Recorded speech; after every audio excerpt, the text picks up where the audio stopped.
Very proud to show off our campus, so we'll be happy to take you on a tour after this. Oh, I'm sorry, I didn't even see you there, Jan. I apologize, I didn't see you come in. So this is Professor Jan Raymond, who was just introduced by Dean Boys. So again, we have a great amount of commitment on behalf of the faculty and staff here, and I'm just delighted that they have joined us today for this event. So with that, I will start with, just to my left, I will start with Professor Kahl, just to speak a little bit about why Union and experiences at Union. Thank you. You're welcome, if you want to use. Yes, maybe it's not even necessary. Yeah, good afternoon to all of you, and it's lovely to see you here. And it's hard for me to summarize very briefly what we are doing here. So I have some experience on both sides of the Atlantic.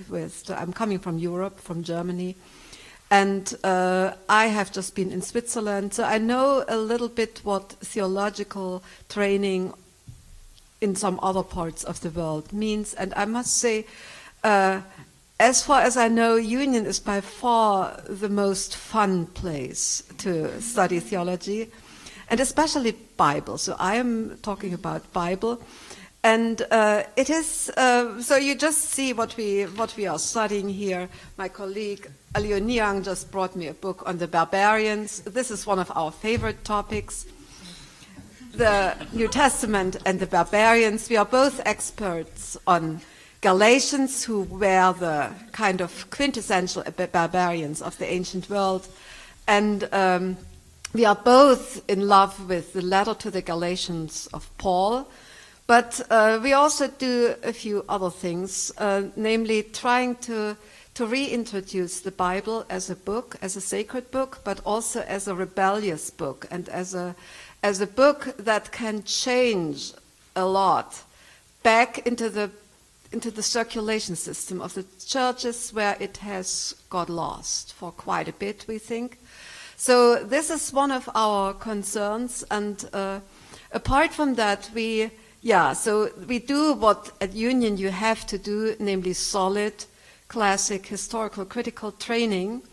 You may or may not know that Union was one of the beacons of introducing historical criticism on this side in North America, and that it had to pay for that in quite various ways, but that Charles Briggs, the famous professor who kind of co-edited some of the most famous dictionaries of the Old Testament, he was a hero of historical criticism, and the Presbyterians at that time, and this is about 100 years ago, didn't think historical criticism was what we needed to do. And in the process, Union lost the affiliation to the Presbyterians and became a non-denominational seminary, which we in a way now are very proud of, because that means we are very open to a lot of different strands of contemporary seekers and searchers and people in different denominations, but also even in different religions. So all that has changed a lot what we are doing in New Testament. And so we have on the one side, especially in the Old Testament, we have one of the famous scholars who do historical critical research and have developed some new theses about sources in the Old Testament. And on the other hand, we do the full spectrum of ideology critical approaches, feminism, post-colonialism, empire criticism, and ecology. These are the kind of the important things we are doing. And we are also, I think I can speak for both of us, we are very much interested in the Roman imperial context of the New Testament. So we use different source. Dr. Niang is a kind of a great expert on sources. He knows all the ancient writers in and out, I would say. I am working more with images, with architecture, with spaces, and we all integrate that into New Testament studies. And I think there are probably a lot of things I have forgotten, but this is, I think, enough for the moment. Thank you.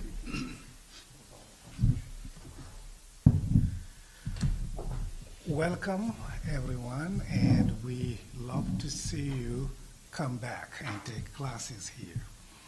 I'm Aliou Nyang, as you already heard. I'm from Senegal, West Africa, and I grew up in a village where there are no books, no libraries, and no writing at all.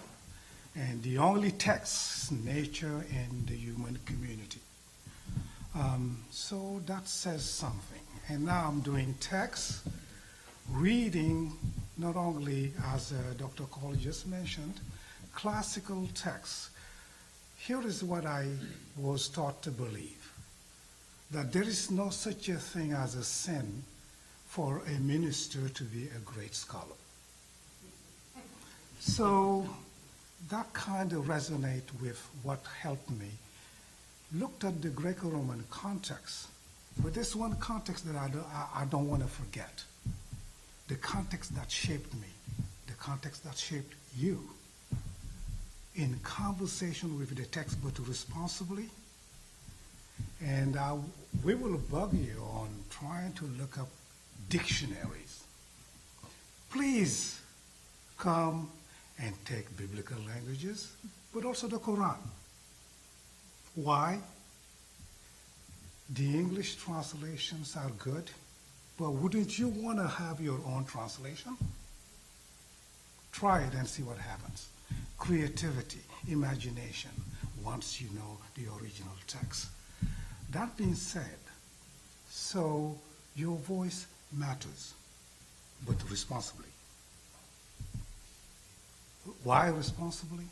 Because we will be speaking for communities. We will be speaking beyond union. And your communities will want to hear you in very constructive matters, but also in ways where the next generation can have something to work on. And that's crucial. So my colleague already highlighted the things we do, so that's the only one I want to say, and then we'll wait for the questions. Welcome, and please come. Well, thank you, Professor Niang. That was a nice transition to saying something with integrity on behalf of communities as you think about what I do here at Union.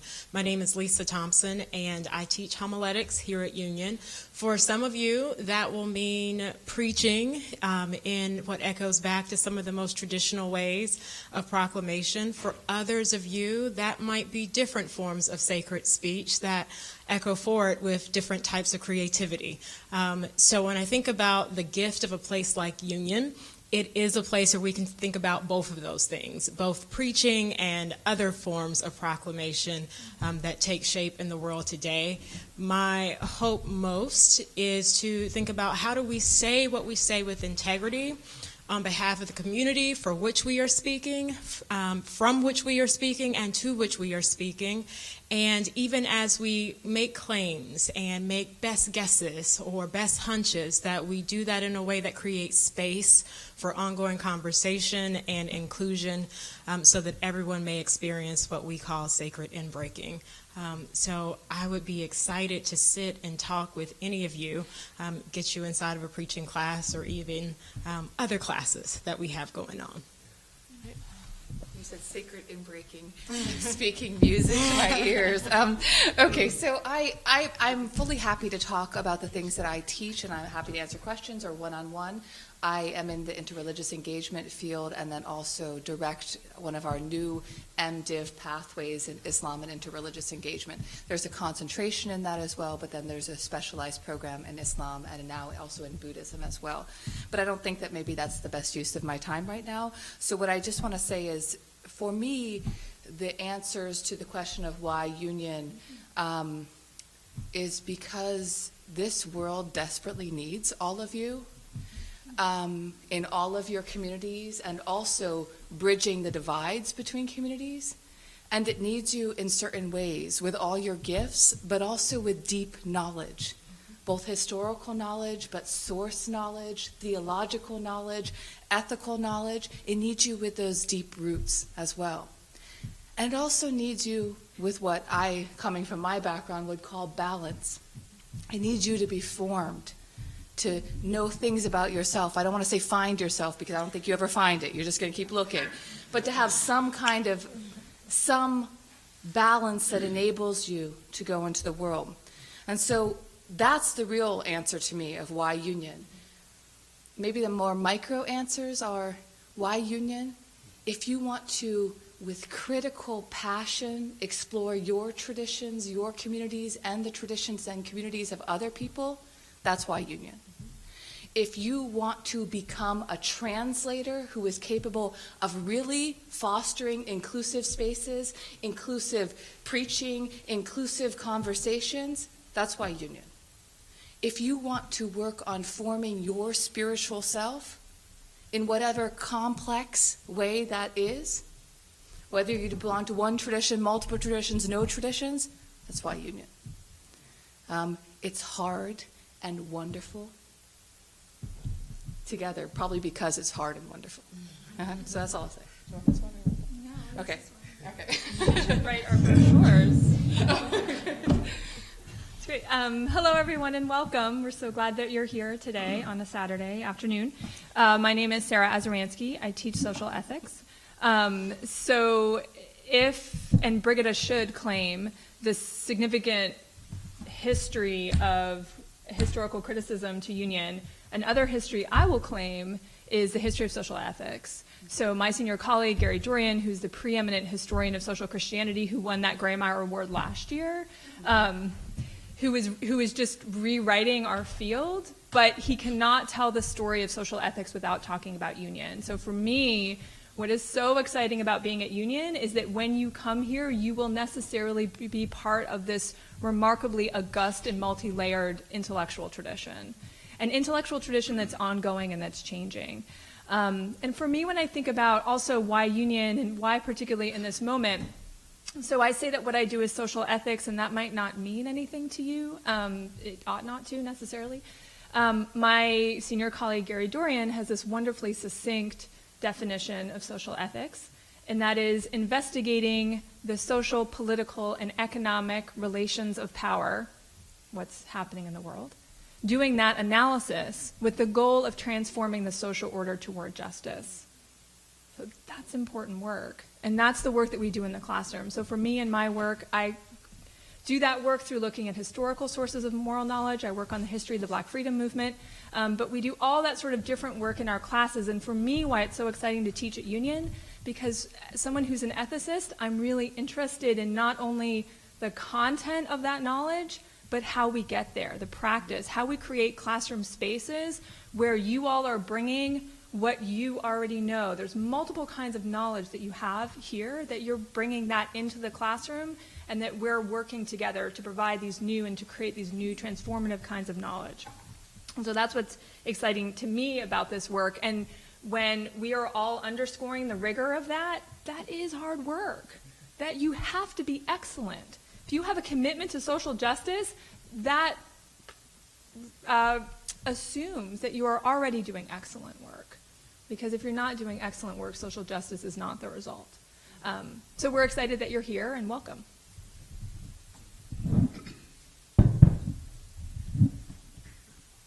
It's difficult to go last, especially after this wonderful group of people. I am a constructive theologian who tries to learn with and from other religious traditions. Being a constructive theologian means that basically I get paid to make stuff up. And this means that sometimes we tend to be kind of epic in our imagination. And so I'm going to say some fairly big things. But first, a couple of brief points. I do think that what makes us unique is that, among other things, we're a hybrid of many different kinds of institutions. We're not a graduate school masquerading as a seminary. We are, in some sense, a place that cares about all the deep things a seminary does, and all the deep things that a good graduate school of religion should do. It's that integration of both that I think makes us a special place. We're not also a Christian seminary making a show of being interreligious. We are both, and truly so. We're a genuinely an institution with deep Christian roots, and we continue to, we hope, give life to Christian branches, which also yield fruit. But we're also a home in which a variety of other religious voices have a robust presence and freedom to speak out of their own resources. Try hard to find something that does all those things. I think you'd be pretty quickly reduced to a school of one. I think there's not many places that can do all of those things. Disciplined work in graduate studies in religion, disciplined theological imagination, disciplined work in Christian formation and theology, and interreligious work. That's a lot, and somehow we do it. Now, for me, Union is a flourishing place that allows me to do what I feel most called to, which is the work of theological imagination. As a Christian theologian, my deepest calling is to imagine new ways of living in new worlds. That calling for me takes something like this rough form. I feel called to bind together the sacred and the secular, eros and agape, mind and body, nature and divinity, self and other, contemplation and action, in order to undo, without any precious longing for a pre-modern repristination, the fractures introduced by a kind of death-haunted modernity that imagines the world and its creatures, our bodies included, as dead, self-seeking, non-relational mechanisms. The criteria for such work must include, above all, eco-justice and the needs of the least of these. I say those two things, but they're really a unity. This entire project, for me, commands a recognition of value as inherent in the world, rather than valuing as a kind of human imposition on a valueless world. That's what I'm committed to doing, and that's what I see my colleagues as being committed to doing. Imagining a world that binds together what I think certain strands of modernity have fractured in death-dealing ways. But even as we do that work, we have to continue to battle retrograde pathologies of the human species, manifest especially in Trump and the GOP in the U.S., and in my home country, Hindutva. These idolatries include ethno-nationalism, rising strongman fascism everywhere, turbo-capitalism, naked racism, and rapacious ecocide. Yesterday's GOP tax hike is a blueprint for what the worst impulses of the human species looks like. We do battle with those forces, but we try not to be so consumed by fighting the negative that we're left incapable of resources for imagining the new. And I think that is really a fundamental human task. And I love being here to do that, because I think our fundamental calling is to sing a new song to the world. I'm increasingly talking about theopoetics these days. A new song of possible worlds. If we don't do it, I think people will bind themselves to the false consolation of destructive idolatries. There's something in us that longs to dance before a golden calf of our own fashioning.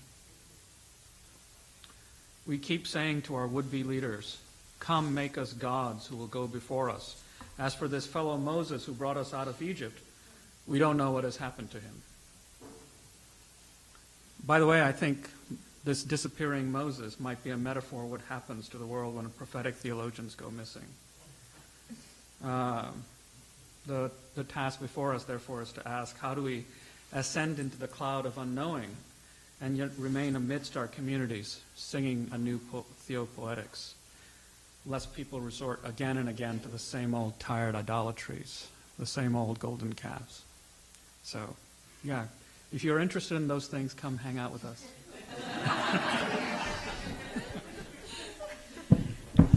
So I told you, very impressive, correct? Just, I was sitting here thinking, even on a personal note, for me, my being part of this community, I'm not a student, but I'm learning all the time. And I consider myself so fortunate to be part of this community that I can just have this information and be witness to this dialogue. It's just amazing to me. And so sometimes I wish that perhaps I was a student in the classrooms, even though I know I'm invited at any time. So, or I can invite myself. So, but I'm going to put the faculty on the spot for a little bit, if you will allow me. Just as prospective students, you are probably interested in what the faculty are teaching this semester, and perhaps what is going on in the classroom, what projects the students are working on, some of the conversations that are happening inside the classroom. And so with that, I just wanted to throw that out to no one in particular. If you could just speak to that in terms of your scholarship this year and your classes that you're teaching and what's going on. Just throwing it out to anybody.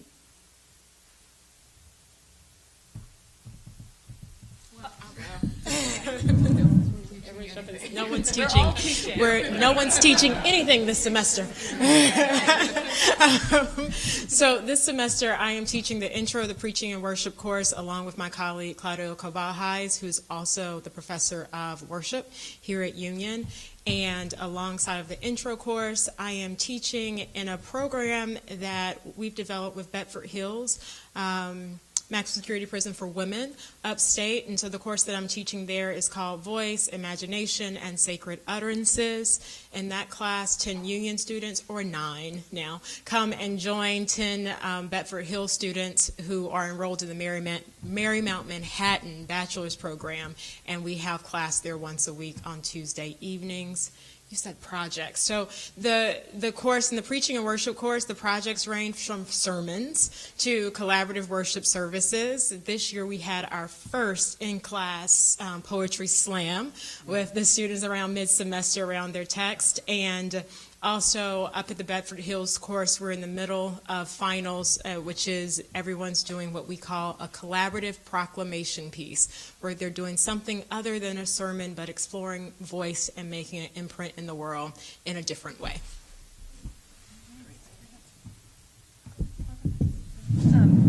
Hi. So I'm teaching the class in Bedford Hills next fall. So if and when you're here. I'm teaching, we all teach 2 classes. I'm teaching 2 classes in the fall. I'm teaching a class about sexual ethics in New York City, where we use the city, its history, its neighborhoods, its landmarks, as a way of reflecting ethically about sexual ethics, but also as a way of thinking the role of location in our ethical reflection. And just this past Tuesday, we had a walking tour of the village, which we'd been studying different neighborhoods. In the village, we've definitely been looking at the history of gentrification of the Christopher Street piers through the 70s and 80s and 90s, and the extent to which especially it's meant particular kind of targeting of queer kids of color. And the person who led our tour was the lead investigator for New York Public Library's Trans Oral History Project, and they were amazing. They had lived in Washington Square Park from 1963 to 1969, had pimped women, identifies as a butch woman, had pimped women at different times, ran numbers for the mafia, and was one of the founders of Queers for Economic Justice in Queens. So just had a lot of really integral experience in the city and the neighborhood, and our students, the students in the class were remarkable in engaging with Jay because they had been well prepared. They've been doing a lot of work on queer families, they've been doing work on the history of the city, and doing work around economic justice and homelessness, all of which really coalesced in this day last week. So that's one class I teach. Another class I teach is for the first time this semester is called the moral crisis of white supremacy.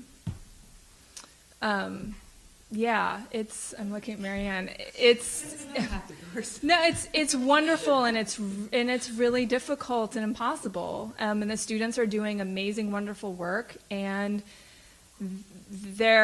it's really difficult work. And so in order to do that work well, not only does the level from the students need to be excellent, but the way in which we discuss, the entire process of the class is a lot. And in that class, I'm trying to think of what projects people are doing. People are just doing amazing work. So one of the things I will say, if and when you're considering Union, I've taught at other places, and I love teaching and I love the classroom.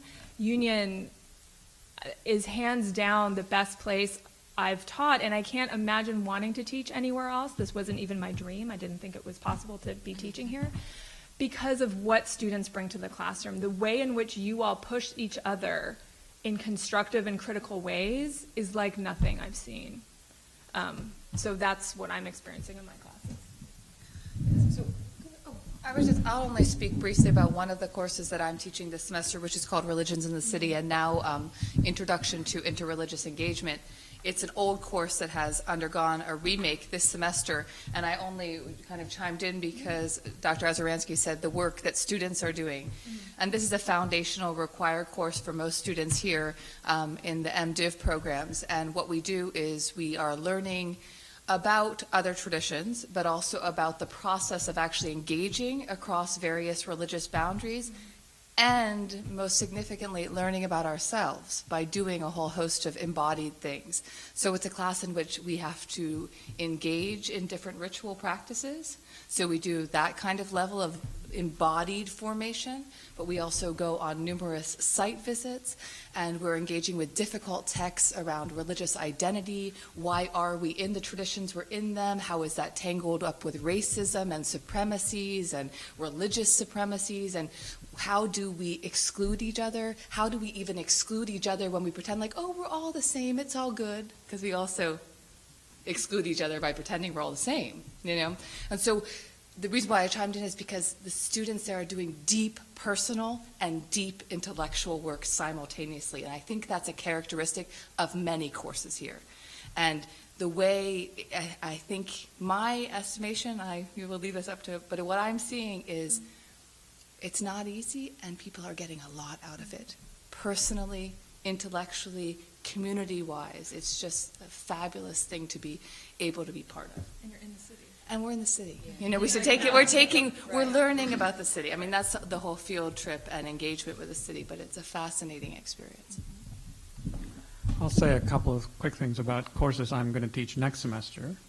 I'm teaching a course called Interrogating Religion, which asks the question, when did we begin to think of the world as constituted by this fundamental division between some things that are religious and some things that are so-called secular? If we don't ask that question, we won't really know much about the way that we frame the modern world and how we might imagine beyond it. So that's a kind of big deal question about how we think about the category religion. That's next semester, but lest you think I'm floating above the clouds, I'm also teaching a course on Gandhi and King next semester, which is fundamentally about asking some of those same questions, because as it turns out, neither Gandhi and King accepted ways of imagining the political as though it were somehow free of the religious. But of course, the central questions will be about nonviolence and how to understand that deeply. So those are two questions. And then next year, when you're here, among the courses I'll be doing is a course on double belonging, in which I ask how do we really think about the fact that many of us just don't belong to one single tradition anymore. What does it mean to think and live from the space of our multiplicities? So.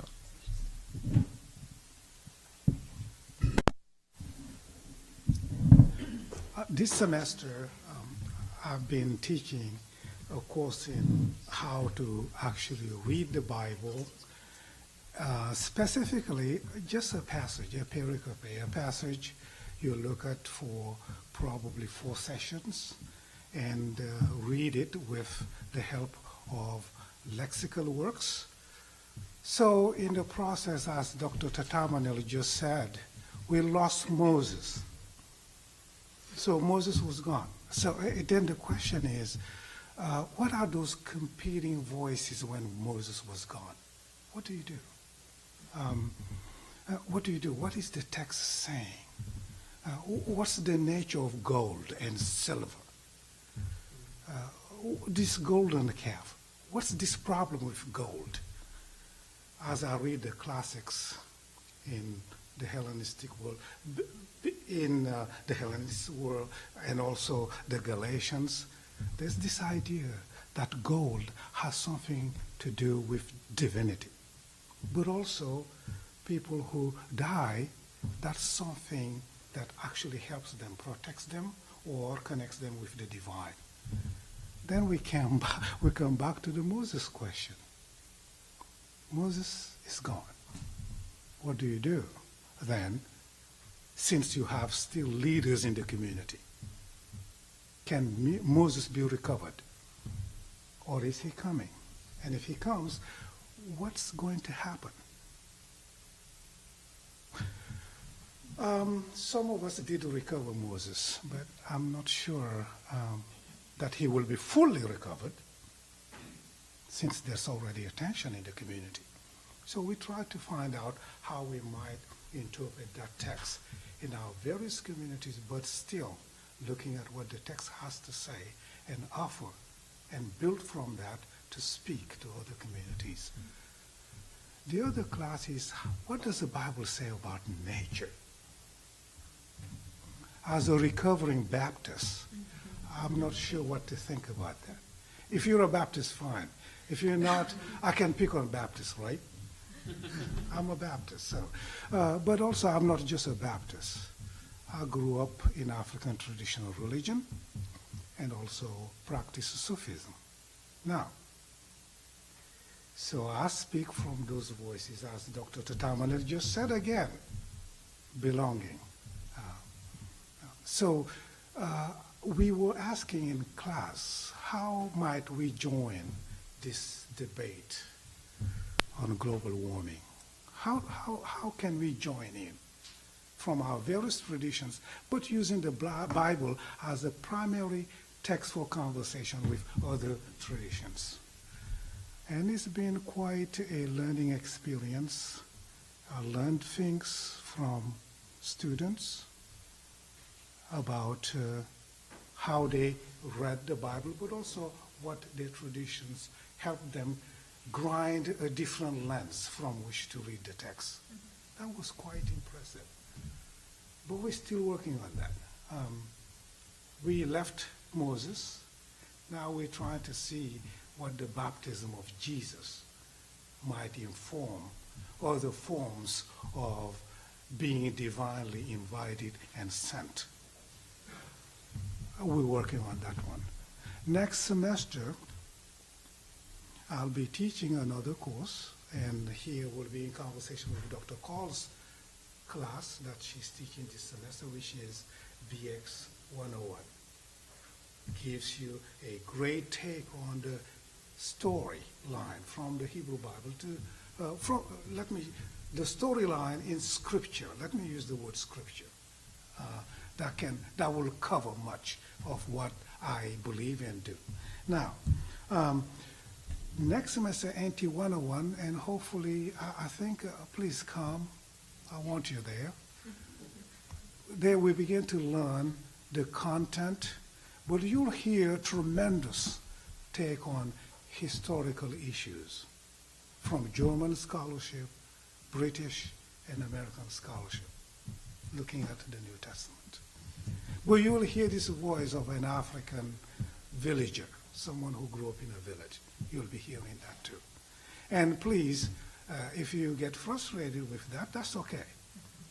That's fine. I will. If you're not frustrated, and if you're not finding yourself in questioning many things, then we will disband the class. But if you question, that will be fun.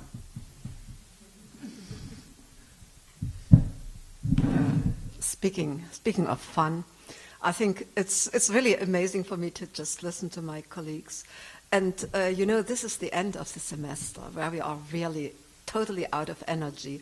Semesters are really exhausting. It's a really a high intensity, how do you call that? Power cooker or whatever. So but you should hear us at the beginning of the semester, I can tell you. So Dr. Niang has already talked about this, our new signature course, which is Introduction to the Bible, and it sounds very basic, but it's very complex, and it's, I think, very important.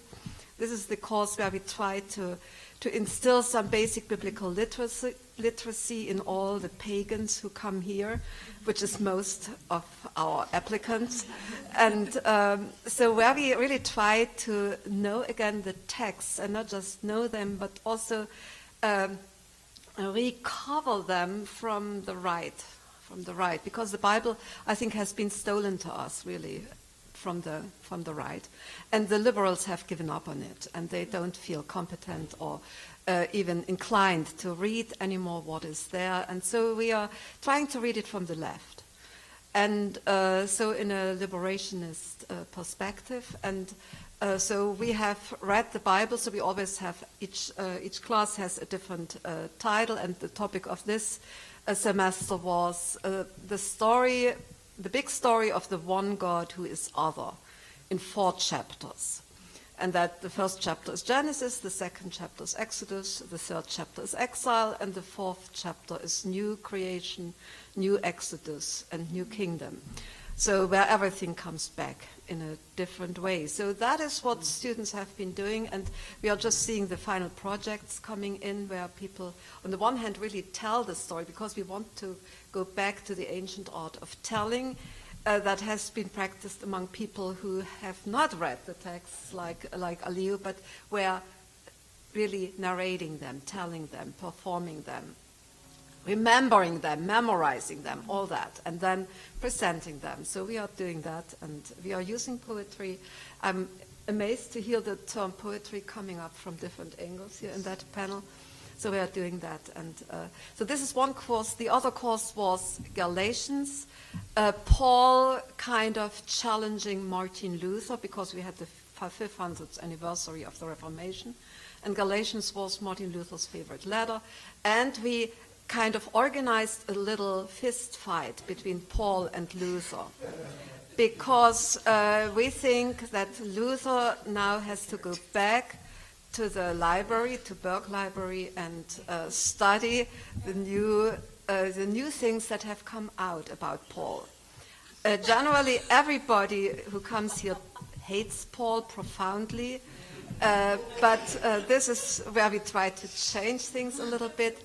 I think Pauline studies at the moment are the most exciting thing in biblical studies, because everything is changing there a lot, and everything is a construction site. And so in this course we did Galatians, and we put it into dialogue, yes, with Martin Luther and with some of his horrible writings about the Jews, about the Muslims, the Turks, and the peasants, and the Anabaptists and other people.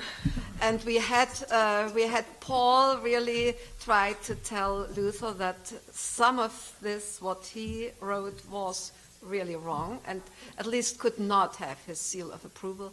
And then we also went on to Dietrich Bonhoeffer, who was also a Lutheran, and who did quite different things about religionless interpretation, but also about the Jews and the Arian paragraph in the church. So we read these 2 texts synoptically, and we ended up, strangely and surprisingly, with a Zen master who kind of introduced us to the principles of engaged Buddhism here in Harlem, and who helped us understand that what Paul, the redefinition of self and other in Paul, that I think is the core issue of his justification theology, is in fact confusingly and surprisingly close to what engaged Buddhism tries to do. And I'm on sabbatical next semester. We'll find you. That was wonderful. And as I said, it just sort of reiterates what I've been saying in terms of the unbelievable scholarship of these faculty members. And once again, I'm standing here, and as they're each speaking about their class, I'm thinking, I want to enroll in that. I want to do that. So you may see me in your classes next semester, and maybe I won't be working. I don't know. We'll see. And it also, I think, highlights just how amazing New York City is as a classroom, right? And all the site visits and everything that's being done outside the community. That really, it truly is amazing how it's beyond the borders of this campus where your education is. So something else to think about. So at this point, I know you've been sitting for a while, but I wanted to open it up to you because we've been speaking to you for the entire time. And so with the information that you've received, and as I mentioned initially, information that, questions that perhaps you have come in with, I want to open it up to you for question and answer for the panel, for myself, for anybody who I introduced in this room. So I'm just going to open it up for questions. Yes. Hi, I just want to say thank you to the faculty for coming in to sit and have this discussion with us. And I sort of noticed that I watched patterns, and so it seems that the more left we went of the dean's position, the more radical. And I don't know if that was my design, but I absolutely loved that. And my question is with regard to the double belonging course. Do you plan on using boys with your double consciousness? And do you plan on critiquing the U.S. cultural dimension of individuals? Now And you have just enrolled yourself without knowing. Yeah, come and help me figure out how to do that.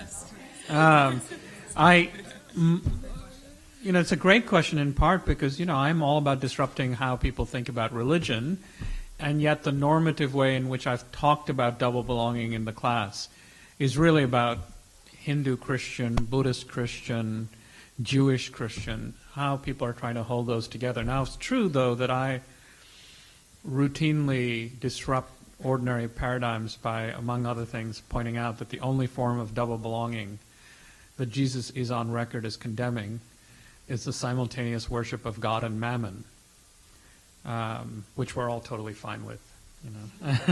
This form of double belonging, we're happy, but start talking about being Buddhist Christian, and everybody freaks out. So I'm already trying to disrupt what we mean by belonging, but I think your use of Du Bois is actually enriching that notion too. So I'll think about how to do that. So thank you. Oh, your name? Leslie Branch. Thank you, Leslie. Other questions? Oh, sure. And so we, the tax scam, I think that's the hashtag that we're using. With Trump and the Republicans wanting to do away with stipends for graduate students, I don't know if that impacts this institution, but how do you plan to deal with it if it does?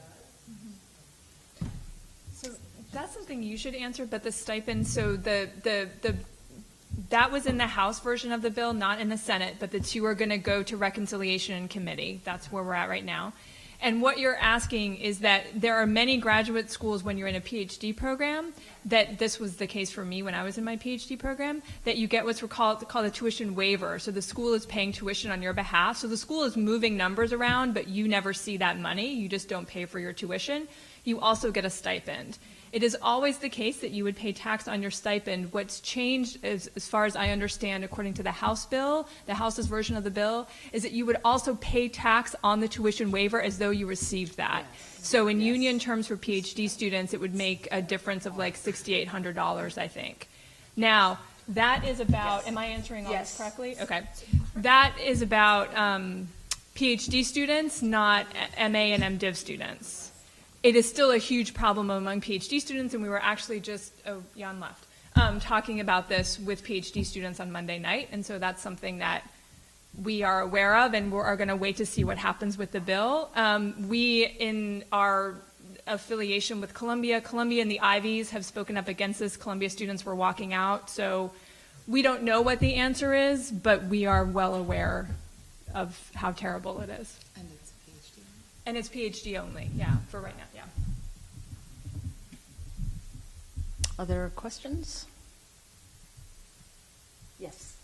I'm Kathleen. I feel like I have 8 million questions, but I will keep it to one for now. You can talk about 8 million's fine. We could stay here all night. That's fine. all right, we got all day. So the professor on the right, so I don't remember names, but Professor all the way to the right. Tamino. Dr. T is what the students. Dr. T, that's easier. Okay.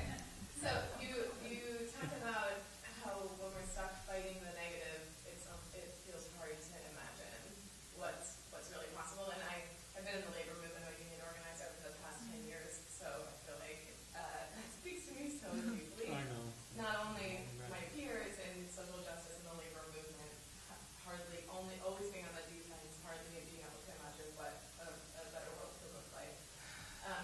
But myself as well. And that's one of the things that really appeals to union. And then Professor all the way on the left talked about liberals giving up on the Bible, and I'm like, oh my gosh, it's so true. Everyone I know, not only the Bible, but like giving up on God altogether, especially in the labor movement. So anyway, long intro to say that I think I have a question around the intersection and integrating of social justice and labor, if that is a thing that is focused on at all, and theology and God. That's, for me, it's always been two very distinct worlds that have felt impossible to integrate, unfortunately, as it exists in the labor movement. So just examples of integration, not necessarily specifically labor, but social justice and theology and academia. I say some.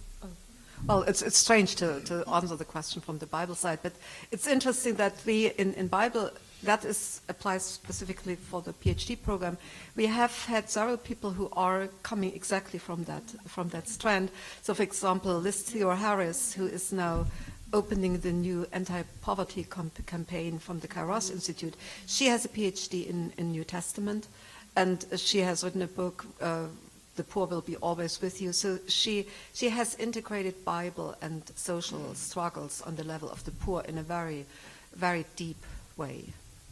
And if you ever see Reverend Barber on TV, Liz is standing next to him. So she travels the country with him, Liz, who just graduated. And what I just whispered to John, because you weren't on his committee, Joe Strife, who's another PhD student in social ethics, and so Gary Dorian, who also teaches social ethics here, has a background in labor and in organizing. You would not be alone here. There are a handful of students who come from labor organizing. But there was a student who came out of Philly in labor organizing, Joe Strife, who just wrote his PhD on labor and poverty. Okay. He was in Dorchester. Yeah. You would probably know him, actually. Yeah. I mean, and just on a more, not just to say that like there's only these few people, because I think it's also important to point out that this is what pretty much everyone who comes here is interested in doing. I mean, I don't know anyone here who is not, it's not necessarily labor, but it's some on-the-ground pressing concern. I mean, I don't know anyone here who's just doing thinking or imagining for fun. It's for a reason. It's for change. And so whether it's about gender and sexuality or race or white supremacy or, economics or labor or some other kind of organizing, there's a desire to, exactly as you say, look at the theological and textual resources for that. Think about how we could integrate those in a productive way, and also think about what I was saying before about translating, because you're saying people don't want to hear about this, and they don't. So how do you become someone who can convince those people that it's a resource? Mm-hmm. So doing that work too. Yeah. That's in the water in a more general way. And do students continue their organizing work while they're in school? Oh, yeah. What was that? She said, oh, yeah.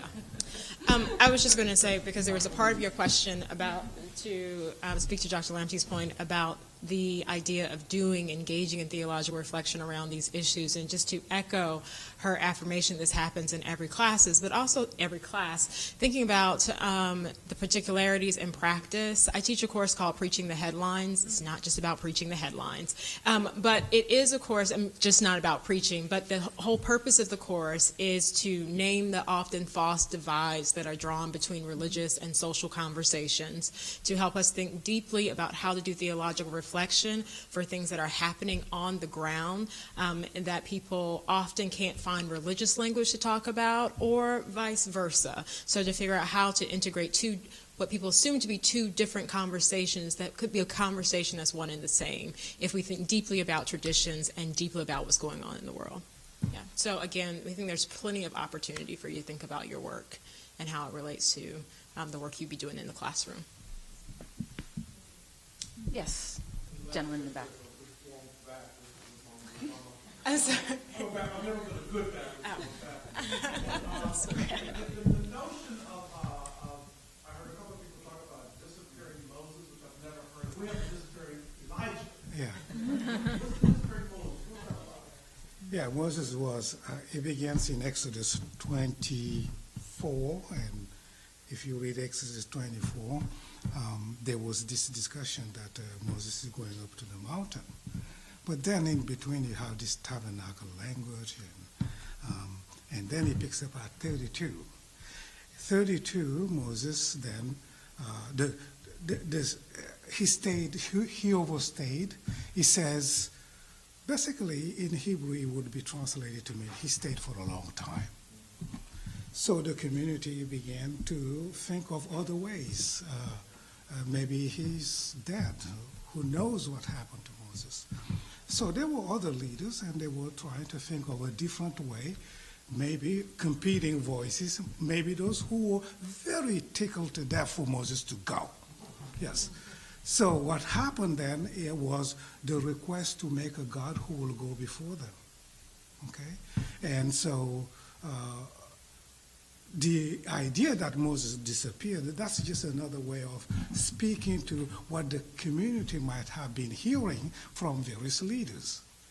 So that's the reason why I picked on Dr. Tatamanil's idea of Moses, the absence of Moses. So as a recovering Baptist, let me just be sure to explain that. In the world today is a tweeting world, and I don't have a cell phone, but yes, I don't, but that's okay. That's a different discussion. So I wanted to explain in what ways am I a recovering Baptist in terms of interpretation, misogyny, inclusiveness. Do you hear what I'm saying? So I wish I said it before. So you have an interpreter here who might be called a heretic. Yeah. Are you? Yes. Okay. Well, okay, join me. Join us.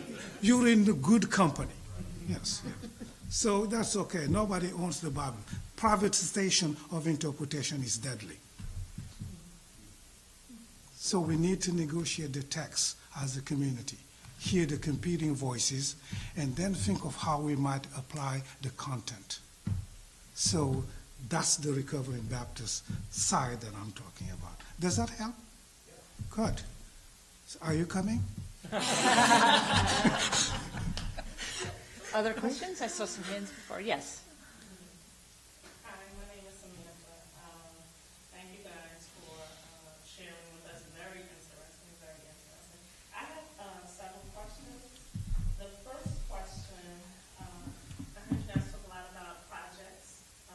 Is most of the learning project-based, or is it papers, a lot of papers? Just the right amount. Okay. I guess this is a question for everyone. Does your personal belief play a role in the course that you're teaching? And if so,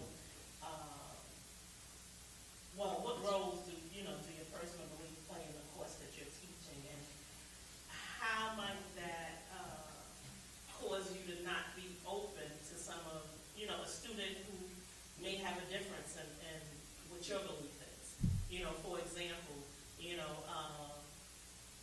somebody would talk sometime about heaven. You know, what about the person who don't believe in that outside heaven? You know, how do you help that person gain knowledge or, you know, their interpretation of the Bible? I guess that's...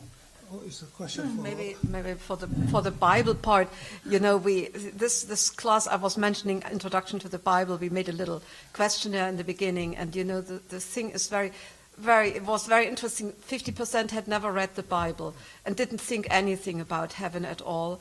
And then there was one third who had read the Bible and had kind of liberal opinions, and there were a few who came from conservative backgrounds, but only a few. So it's a very different setting. So kind of most people wouldn't come normally with this kind of heavenistic approaches, but they are there, and then we are trying to be in discussion. So we have quite an extremely wide span of different approaches, and that is part of why the class is productive. If we can manage to kind of engage them, which is not always possible, because sometimes it's really difficult to get this in one class, so the discussion often continues outside the classroom. If I can, let me add this to exactly what Dr. Paul is saying. But here is the other issue. When the word heaven appear, or Uranos, or Hashamayim in the plural, in the Hebrew, when it appears in a text, the issue is, in what context is it appearing? What's the discussion going on here? If it is in Matthew and Luke or Mark, then you begin to look at the context out of which this word is being employed. Now, you may believe something different. The question that I will raise first is, what is the text trying to tell us? Now, our belief, we can negotiate that, okay, and respectfully. I may disagree, but I don't want you to keep quiet. No, don't do that. I want you to continue working toward the belief, because there's such a thing as faith that's thinking. So if your faith thinks, you should be very also prepared to change your mind, right? Yeah. That's okay. That's a good thing. That's your Sufi side talking. Oh, damn. That's a great thing. Yes. I'll take this one. So just to the first kind of logistical, practical thing, to reiterate, yes, there are papers, just the right amount. It's an academic setting, and you may think at this time of the semester it's not the right amount, and that's what graduate school is. And so there are projects, there are self-reflection exercises, there are artistic opportunities, there are exams, there are take-home exams, there are everything, and so it is academic, and it is high-level academics. And you will be pushed in that way, and you will see yourself grow in that way and others. So to that, yes, there's that kind of, and there's diverse, people do different things, but there is certainly writing involved in it. I think to the question of personal identities in the classroom setting and how does one help form other people who do not share, this is the beautiful challenge of a non-denominational and increasingly interreligious seminary. This is a challenge. If the goal is to take you like an empty vessel and pour into you dogma, that's a different goal. That is not our goal here. Well, maybe about social justice stuff. We're way more dogmatic on that frame than we are theologically or exegetically. So, but that's, as a teacher, I'll speak for myself. As a teacher, I think that my identity is present in the classroom, but not present in that way. Yeah. Present because there's no way for it not to be present. That's a false reality. Mm-hmm. It's me. But my role as a teacher is to help you be you, help you find your answers. So it's guiding. It's hashing it out. It's pushing you and encouraging you and fostering you. That's the role in that. I think you had you and then yourself. Thank you so much. My name is Wei Sheng. One of the questions I'm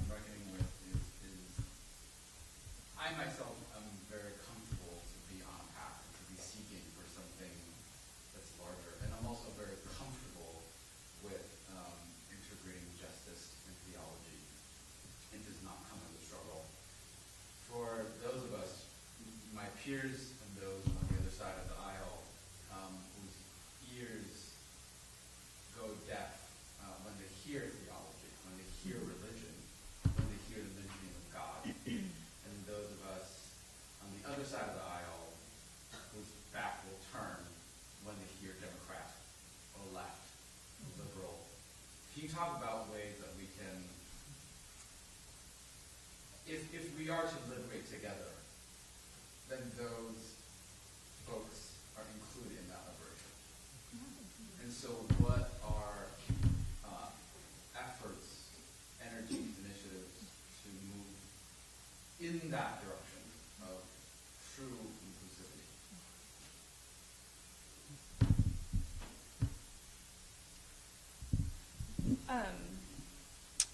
It's funny, I've already invoked him once, but I think if you look at one of the things that Reverend Barber is trying to do right now with rejuvenating the Poor People's Campaign, one of the things that he says repeatedly, if you ever hear him speak, it's not about political positions, it's about what is right in terms of what is correct. And so there's a sense of justice language that we've lost, and justice is for everybody. So when you talk about everybody's liberation, absolutely, profoundly so. And so one of the things I think that a true theological education equips you with is not the capacity to tell people what they ought to believe about God, but it is in fact to help them to see and to understand and to be able to build more just communities in which we are pointed toward justice. How do we clear the space for social transformation? What kinds of resistance does that look like? I mean, I think for me, one of the things I've found here at Union is in our work in doing that, it's also the case that different people are going to have different parts of that work to do. Does that make sense?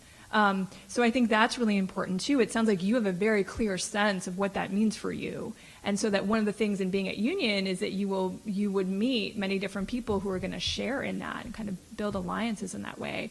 But I think if and when we can develop a more robust sense of justice, and as you talk about the community being liberated, that's something I feel like we're really missing in a national conversation. We all have a pretty clear sense of what we need in communities, and so it's fascinating that we're not providing that for ourselves. I mean, obviously, the kind of question you're raising is why you ought to be here. I mean, this is not a question that admits of light answers, right? I mean, among other things, we're asking, what is it we say when we say the word God? And I'm tutored by increasingly languages of desire. What is it that I am taught to desire? What do I give myself to? This is basically an Augustinian question, right? We are what we long for. And if we don't long for the holy, we're going to long for something else that replaces it. So I'm increasingly saying that, the two gods we serve in the present moment are ethno-nationalism and turbo-capitalism. And each builds on the other in curious ways that, as capitalism fragments us and binds our dreams and our hopes and our longings, but binds us into monads of unrelated people, increasingly feeling isolated, the longing for some belonging takes over. And, in this country, that takes the form of white nationalism. And between these two gods, we're meeting our doom. So we have to tutor hearts to long for other things. And let's call God those desires that build us together. It seems to me God is the Christian word, or monotheistic word, for some depth, I'm a Tillichian, that might be found by others who long for some sense of the holy. And I think we ask people, where do you find beauty? Increasingly, I'm turning to the Register of Beauty to sort of name that people are not deaf to beauty, right? Or blind to beauty. Forget this ableist discourse. Even this has to be changed, right? This is one of the things we need to redo also. But there are longings for beauty that we need to listen to. And if we honor those longings, we'll be able to say, no, you have a deep sense of the beautiful, what we have learned to call the holy. Remember, these two terms were largely interchangeable for much of the history of the Christian tradition, right? One of the problems we have to overcome in liberal institutions is that we have remembered that the name of God is the just. Sometimes we remember the name of the God is the true, but we have almost completely forgotten that the name of God is also the beautiful. And that pathology haunts us now, because when you give yourself to the true maybe, because we live in reality world, so the true is disappearing. All we do is follow some conceptions of the good or the just, and then we become certain kinds of irate, angry, deconstructive social justice warriors who don't hear a calling of the beautiful. And I think if we speak of this, we might invoke resonances from people who say, no, I know the beautiful. If that's what you're calling the holy, I'm down with that. You know, that's the kind of thing I think we have to do. Yes. Yeah, my name's Matt. I want to thank everyone on the panel. I completed this semester here 2 decades ago, and I want to say I loved it. And I'm trying to come back and finish my MDiv. My question is, I would agree with the idea of the sacred, and I work at a public church in Newark right now. So my question is, do I come here part-time? Do I leave that and take the luxury of coming here full-time? And I wanted to see if the parents could speak on that. We have a social justice call. Do you believe that? Do you come here full-time?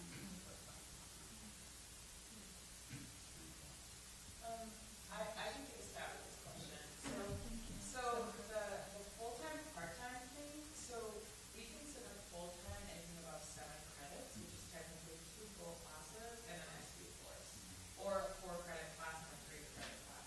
So I believe the New Testament intro class is usually 4 credits, so if you took that class and 1 class would be at 7. And currently, correct me if I'm wrong, we don't give financial aid for part-time students. So if you're doing it that way, it's less expensive than paying for full-time, but it's more expensive in the sense that you don't get financial aid. Does that make sense? We do have and have had teachers that have managed to teach full-time and be full-time. I don't know how, but they have done it and finished on time. It is tiring, and there are going to be days where you wish you had more time to read and engage like other students do. But financially, it made the most sense to them. I work full-time, and I did the coursework full-time. Not the easiest, but it was financially the decision for me. So it is possible. I will say, though, the intro classes typically tend to be in the morning. We have not found a way around that. We're too small to have repeating sessions of the same class. So if you can have some flexibility, like 1 day off, and fit your classes in that 1 day, it is totally possible. If it's not possible to take a morning off, it becomes difficult to do those the 4 classes.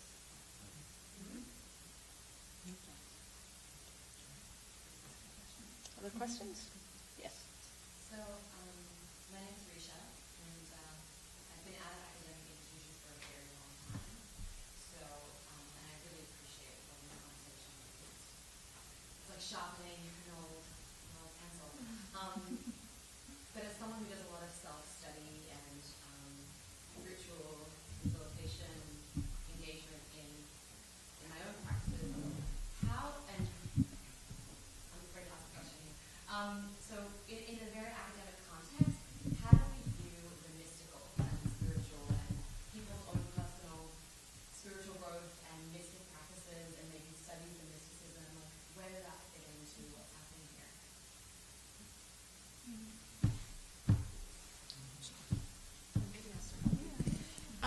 I think that this is where we also need to talk about the other part of our program. And so we talk about the classroom a lot, everything that's on the books, but also the other curriculum at Union, which are things like chapel programs, things like meditation and spiritual disciplines, thinking about the robustness outside of the classroom that definitely shapes what happens in the classroom. But we have chapel 4 days a week. Students are deeply engaged in chapel as chapel ministers, as creating chapel teams and programs and worship services and the like, and leading in people engaging in different ritual practices, learning different spiritual disciplines, and actually trying to practice them, as a lot of deconstruction, as we know, takes place in the classroom and throughout the study. But also, I think we try to do a concerted effort of helping people construct something more and practices that hold the person that you are now evolving into, in a way. But I'm happy to. No, I would just, so I mentioned one of the classes that I was teaching, which is an introductory level class, and 1/4 of that class is all about spiritual practices. And it's not about spiritual practices just academically. We study and engage in spiritual practices, but that's informational, but it's also to have you reflect on and cultivate your own and decide what you're doing, where you're doing it, what you need to be doing more of.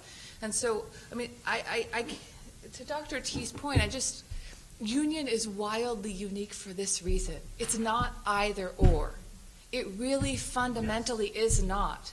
So when I was answering the question about identity in the classroom, it's a falsehood that you ever check your identity. But we don't pretend. But we don't force people into things. So this spiritual academic thing, I don't even know that bifurcation doesn't exist.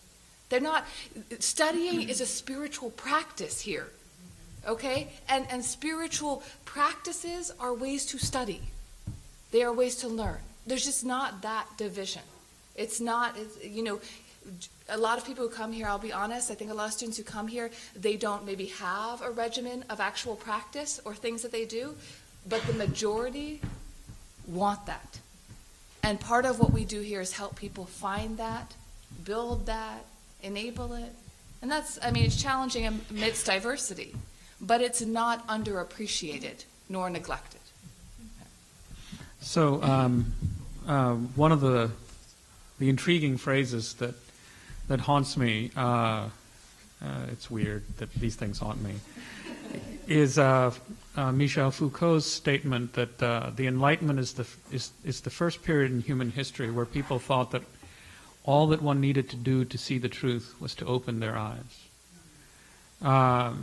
Which is to say that in most prior ages it was understood that we had to become equipped by means of certain, what I call therapeutic regimes, what he might call pratique de soi, practices of self-care, in order to be transformed so that we become people who are capable of seeing the truth. It's not a matter of just opening the eyes.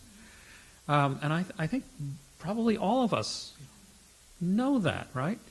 That's something that we're committed to. So for me, this means practically that I am increasingly, though I do slip, a practitioner of Sochen meditation in the Nyingma tradition. And every other Sunday, I'm part of a group that leads meditation here on campus, Sunday at 7. So that's on my agenda for tomorrow.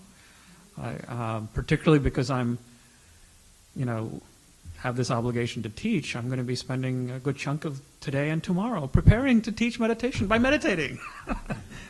So this is part of our life. But in terms of my teaching, I begin my constructed theology classes by quoting Evagrius, who is famous for his statement on prayer, for saying, the theologian is one who prays truly. The one who prays truly is the theologian. The most ancient meaning of the word theologian was linked to practices of transformation. So I keep saying that we need to recover that most ancient sense of theology if we're going to bear the weight that the world is placing on us. In response to your question, to add to the wonderful ideas that my colleagues are providing, and I would say, let me give you an example of a scholar who got his PhD at Yale and went to my village to study my people. And he took a pad, got there, and asked them, how do you define religion? And the elders graciously looked at him. And one of the elders was more courageous than anybody. She stood up and said, what did you say? And he iterated the question. And another elder said, how long do you have? How long are you going to be here? So here is a question of definition. And the Jola are asking this scholar of a social mutual relationship dimension. Stay with us. Then maybe you'll have a definition. What does that mean? It means for me teaching New Testament, looking at Greek, Hebrew, looking at methods, synchronic, diachronic, and existential, all those methodologies. When I apply those to a text, that communal mutual dimension shows up. If I teach and my deep spiritual perspective doesn't show in some ways, but shows not as in imposing one way, but something for us to think about. If it doesn't appear in exegesis, then we might as well stop that exegetical pursuit.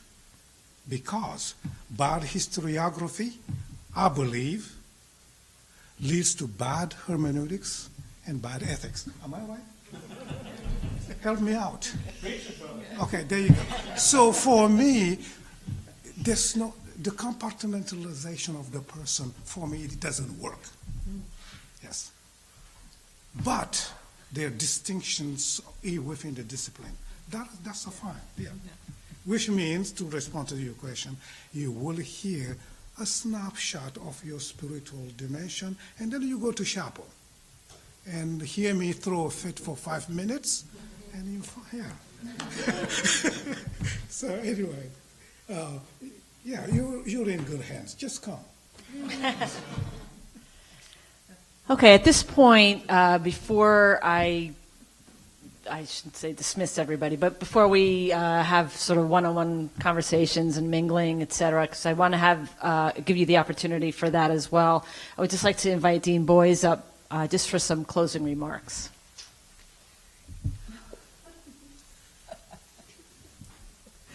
Well, what can I say? But thank you to my wonderful colleagues. I just want to say in a personal vein that the people you see here are as authentic and as hardworking and living with integrity. I mean, I have such respect for my colleagues. And I think the other thing that we have with one another is genuine affection. And it hasn't always been this way at Union. I've been here for 24 years. And but this faculty truly cares about teaching, passionate about being good researchers, but most importantly about being good human beings in a world that right now is in such pain. Well, has been in pain for a long time, but this is a particularly difficult time, I think, for all of us. And we would love you to come and to be a part of this community. I can tell you a few things. You'll never be comfortable here. I mean, maybe in my 25th year it'll get more comfortable, but I am not sanguine about that. This is an intense place. But its intensity means energy and life, and seeing that the hard work of study is all about being able to become a clearer thinker. And also, it's in a way to be able to redeem religion from the, as my colleagues have rightly named it, from the idolatrous phenomenon that religion is for so many people. To, in a way, redeem the church and the mosque and the temple. And then I remind you, Union is a small school. We have 22 full-time faculty, more or less, number of adjuncts. But we live in a global city. We're across the street from Columbia University, one way, Jewish Theological Seminary the other way, and Manhattan School of Music this way. We have agreements with Fordham University, with Drew University, with New York Theological, with Jewish Theological, Hebrew Union College, so you can study elsewhere, you can cross-register. So in the world of union, we keep trying to expand and enlarge, to enlarge ourselves as human beings, to become more capacious. And one of the things that I was thinking of, and I think was your question, one of the skills to be learned, hard for us at Union, I think, because so many people see themselves as prophets, is to learn to listen. To listen to the self, but mostly to listen to people who are different from us. We are not of one heart and one mind and one soul here, such as in the Acts of the Apostles. I think that's one of the least true things in the Bible. But we do learn to live with difference. We have a global faculty. You see just among us, we have people born in Germany and in Senegal and in Canada and in India. We have others on the faculty from Scotland, from Brazil, North Carolina.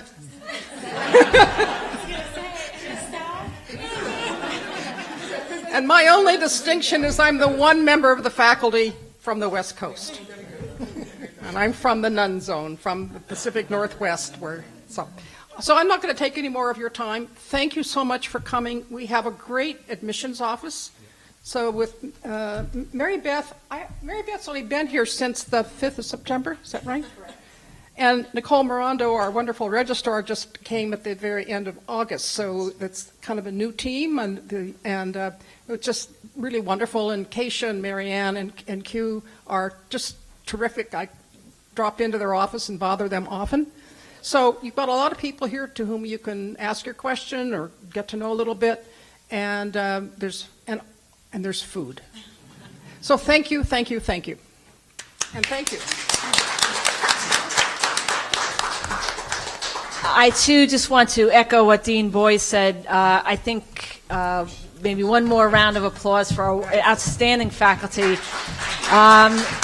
They continue to impress me every single day. And I also want to thank you for being here. And again, we're going to be around to ask questions, but somebody wants to... Oh, sure.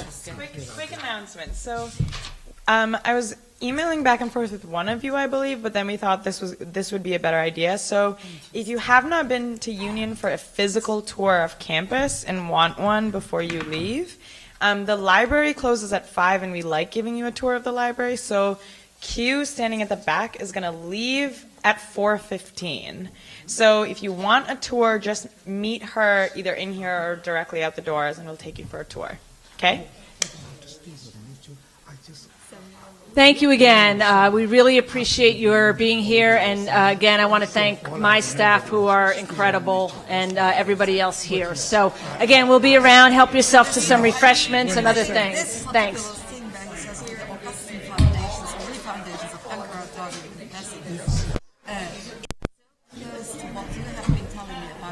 The series, yes.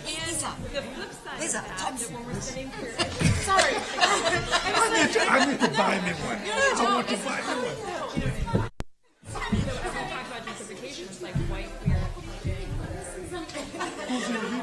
Is that a YouTube video? Oh, no. You serious? I would have...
Like kind of catch-all people.